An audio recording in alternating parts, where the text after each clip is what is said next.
పత్రికలో ఆయన మనకు ఒక మాదిరిని ఉంచి వెళ్ళాడు అని ఉంటుంది. అయితే సత్య ప్రవర్తన, సత్యమును అనుసరించుట.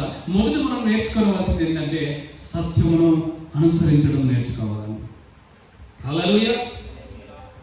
సత్యమును అనుసరించడం నేర్చుకుంటే మనము అప్పుడు ఏమవుతామంట, నీ ఆత్మలో వర్ధిల్లుచున్న ప్రకారం అంటున్నాడు.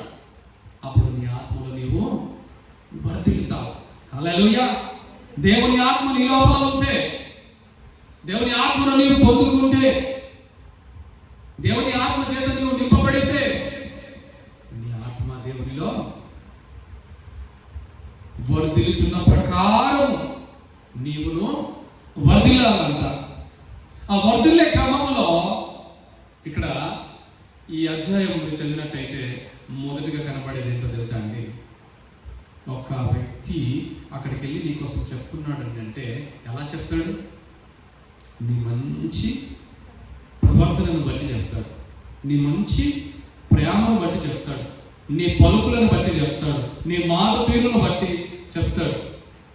హల్లెలూయా. అవునా కదా? అప్పుడే కదా చెప్పేది. నా కోసమైనా, నీ కోసమైనా, ఇంకొకరి కోసమైనా ఒకరు వెళ్ళి పలానా వ్యక్తి చాలా మంచోడు, చాలా చక్కగా మాట్లాడాడు, చక్కగా రిసీవ్ చేసుకున్నాడు, ఆయన ప్రవర్తన, ఆయన బిహేవియర్ నాకు చాలా నచ్చింది. ఎలా నచ్చుద్ది? ఎలా నచ్చుతుందండి? ఆయన ప్రవర్తన మనకు ఎలా నచ్చుద్ది? మనతో ఆయన ఆ ప్రవర్తన అంత బాగుంటే నచ్చుద్ది, యోగ్యకరమైంది అయితే నచ్చుతుంది, మంచి మాట తీరును కలిగి ఉంటే నచ్చుతుంది. అయితే ఈయన ప్రవర్తన అంతటిలో మనం గమనించవలసింది ఏంటంటే క్రీస్తును అనుసరించి నడుచుకోవడం ఒకటి, రెండవదిగా ప్రేమను